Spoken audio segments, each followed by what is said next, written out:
شرور أنفسنا ومن سيئات أعمالنا من يهده الله فلا مضل له ومن يضلله فلا هادي له أشهد أن لا إله إلا الله وأن محمدا عبده ورسوله أما بعد فأعوذ بالله من الشيطان الرجيم بسم الله الرحمن الرحيم يا أيها الذين آمنوا اتقوا الله حق تقاته ولا تموتن إلا وأنتم مسلمون قال النبي صلى الله عليه وسلم النكاح سنتي وقال إذا تزوج العبد فقد استكمل نصف الدين فليتق الله في نصف الباقي بارك الله لنا ولكم في القرآن العظيم ونفعنا وإياكم بالآيات والذكر الحكيم إنه تعالى جواد كريم ملك بر رؤوف رحيم اللهم صل على محمد وعلى آل محمد كما صليت على إبراهيم وعلى آل إبراهيم إنك حميد مجيد اللهم بارك على محمد وعلى آل محمد كما باركت على إبراهيم وعلى آل إبراهيم إنك حميد مجيد محترم ناظرین و سامعین، عزیز بچوں، بزرگان دین اور میری پردہ نشین ماں اور بہنیں، ہمارا کافی دیر سے اس پروگرام کا لطف لے رہے ہیں۔ اگر بات کرو گے تو فیلڈ میں جو یہاں تقریر تو تقریر اس پروگرام کا مزہ لے رہے ہیں اور ساتھ ساتھ چائے کی چسکی بھی لے رہے ہیں۔ ہنسیے گا زور سے نہیں ورنہ چائے گر جائے گی۔ یہاں پہ سب آدمی الحمدللہ جاگے ہوئے ہیں جی، اس لیے چائے ہاتھ میں ہے نا۔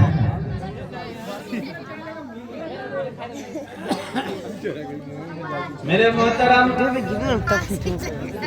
یہ مجلس جو سجایا اور رچایا گیا ہے یہ اس نسبت سے ہے کہ کل جناب مبارک صاحب کا نکاح ہے، اسی توسط سے اس مجلس کو سجایا اور رچایا گیا ہے۔ تو اسی نسبت سے کچھ باتیں ہوں گی آپ حضرات کے سامنے۔ تو ایک پوائنٹ یہ ہے کہ بات کو اگر ہم اور آپ دل سے سنیں گے، اگر مزاج میں من میں اگر جگہ ہے تو اس کو جگہ اگر دے دیں گے تو بہت مہربانی ہوگی۔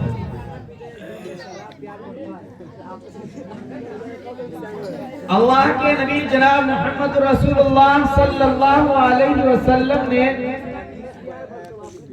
ارشاد فرمایا کہ نکاح میری سنت ہے، اور جس نے نکاح کر لیا اس نے آدھا ایمان مکمل کر لیا، لہذا اس کو باقی نصف ایمان میں اللہ سے ڈرنا چاہیے۔ بزرگوں اور دوستوں، کہ نکاح تمام انبیاء علیہ السلام کا طریقہ ہے، سنت ہے، تمام انبیاء علیہ السلام کا۔ اور قرآنی آیات سے بھی اس کا ثبوت ملتا ہے۔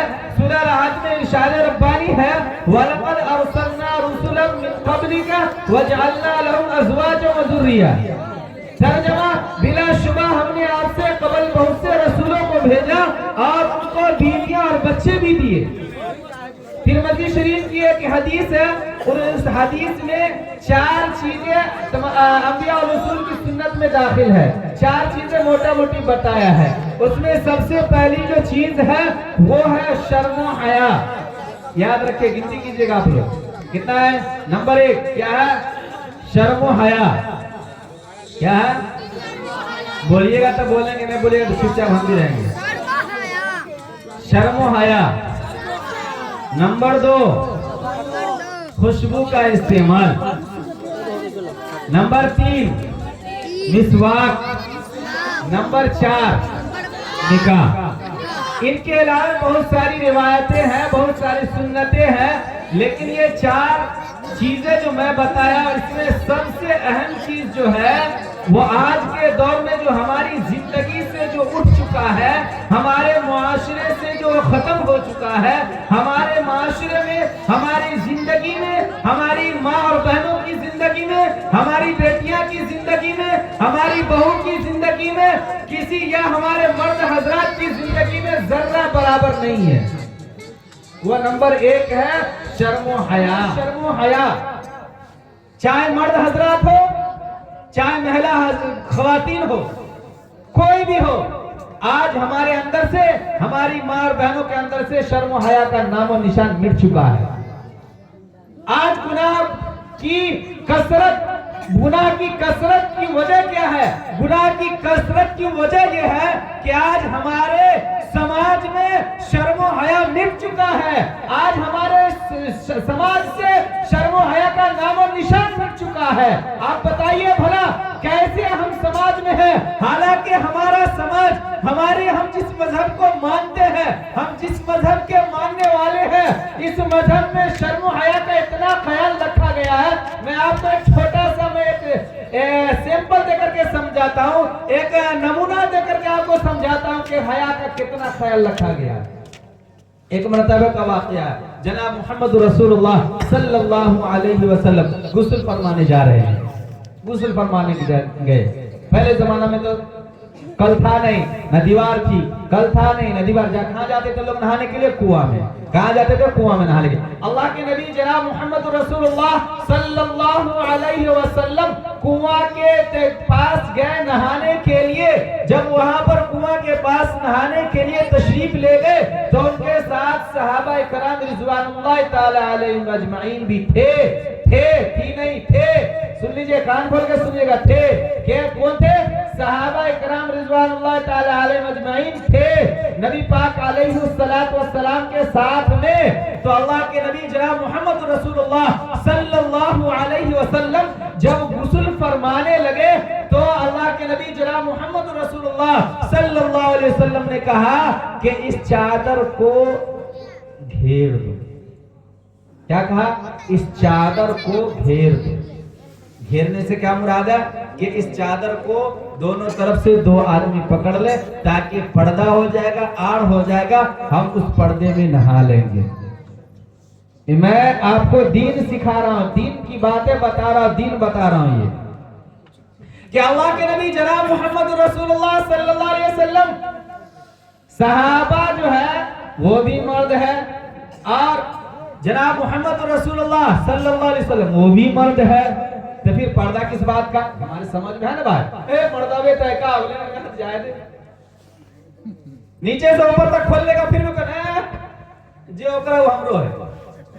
بات یہی ہے، شرم حیا مٹ نہ چکا بھائی، شرم حیا مٹ چکا ہے، اس لیے بات ہے۔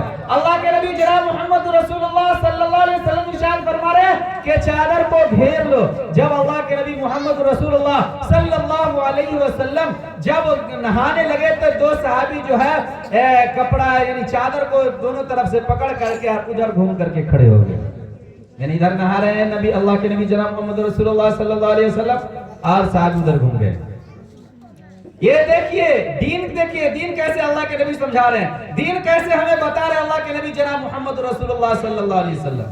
جب اللہ کے نبی صلی اللہ علیہ وسلم غسل فرما لیے، کپڑا کو تبدیل کر لیے، جب کپڑا کو تبدیل بعد جب وہ باہر نکلے یعنی وہ چادر سے باہر آئے تو صحابہ کرام رضوان اللہ تعالی علیہم اجمعین کی باری آئی نہانے کی. کس کی باری آئی؟ صحابہ کرام رضوان اللہ تعالی. جب وہ نہانے لگے تو اللہ کے نبی جناب محمد رسول اللہ صلی اللہ علیہ وسلم اس چادر کو پکڑ کر کے کھڑے ہو گئے, ایک طرف پکڑ کر کے کھڑے ہو گئے. اور اللہ کے نبی جناب محمد رسول اللہ صلی اللہ علیہ وسلم سے جب یہ کارنامہ دیکھتے ہیں صحابی, جب یہ صحابی دیکھتے ہیں تو وہ حیران ہو جاتے ہیں اور وہ یہ کہتے ہیں, وہ منع کرتے ہیں کہ اے اللہ کے نبی جناب محمد رسول اللہ صلی اللہ علیہ وسلم میری ماں باپ آپ پر قربان, میری جان آپ پہ قربان, آپ میرے لیے یہ خدمت کیوں کر رہے ہیں؟ چھوڑ دیجئے, میں ایسا ہی نہا لوں گا, آپ یہ خدمت نہ کریں برائے مہربانی. لیکن اللہ کے نبی جناب محمد رسول اللہ صلی اللہ علیہ وسلم نے ان کی باتوں کو نہیں مانا, اور جب تک وہ صحابی نہائے نہیں تب تک اللہ کے نبی جناب محمد رسول اللہ صلی اللہ علیہ وسلم اس کپڑا کو پکڑ کر کے کھڑے رہے.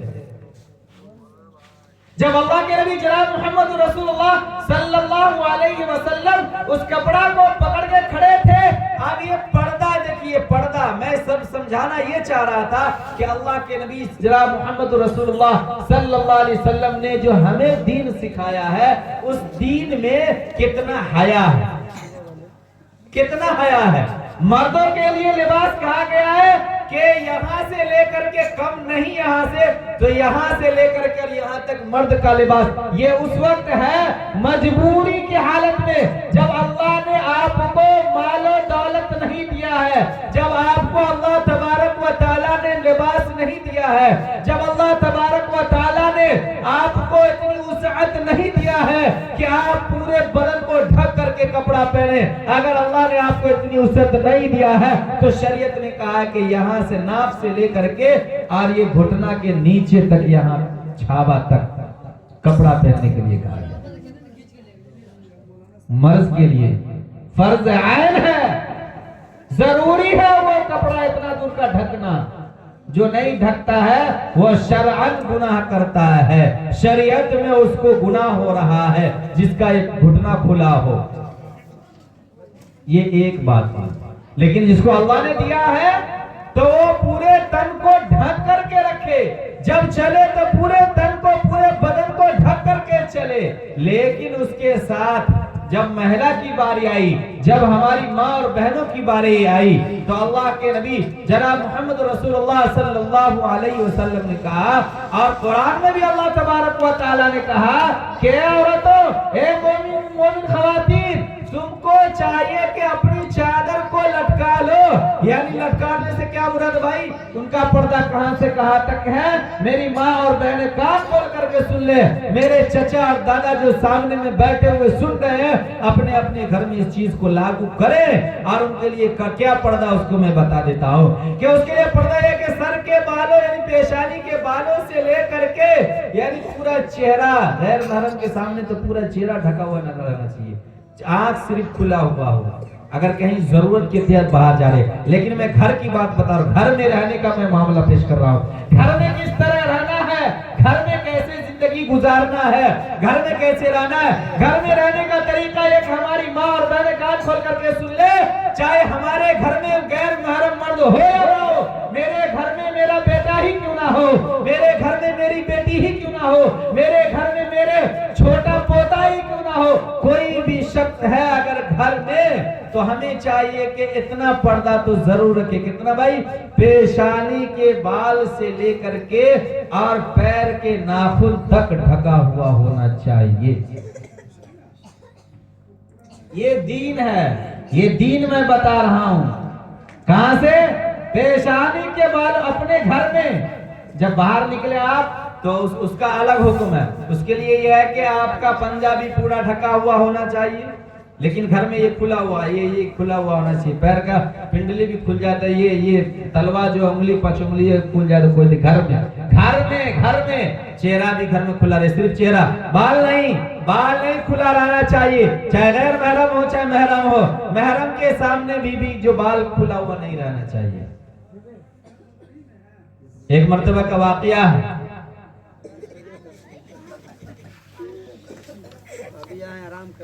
ماں کے قدموں کے نیچے جنت ہے, یہ نکاح کے ذریعہ یہ پیغام دیا گیا کہ ماں کے قدموں کے نیچے جنت ہے، اور بیوی کو بتا دیا کہ شوہر اس کا محافظ ہوتا ہے، شوہر اس کا جو ہے محافظ ہوتا ہے۔ کس چیز کا؟ وہ بیوی کا محافظ ہوتا ہے، اس کی حفاظت کرنے کا ذمہ اس شوہر کے ذمہ ہوتا ہے۔ اسی لیے کہا گیا ہے، تو بات تو بہت دور تک چلی گئی، حالانکہ ادھر جانا نہیں چاہیے تھا، بات آ جاتی۔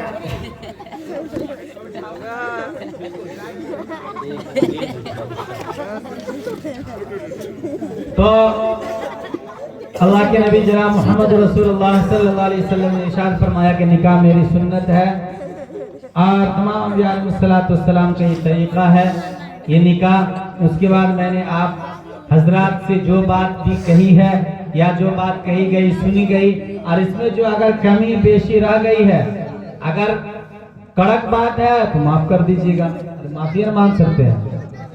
کڑک بات ہے، اگر کسی کو میری بات بری لگی ہے تو معاف کر دیجیے گا، اگر اچھی لگی ہے تو اپنی زندگی میں سمونے کی کوشش کیجیے گا تاکہ ہماری زندگی میں آ جائے۔ چلیے اللہ تبارک و تعالی ہم سب کو کہنے اور سننے سے زیادہ عمل کرنے کی توفیق عنایت فرمائے۔ وما علینا الا البلاغ۔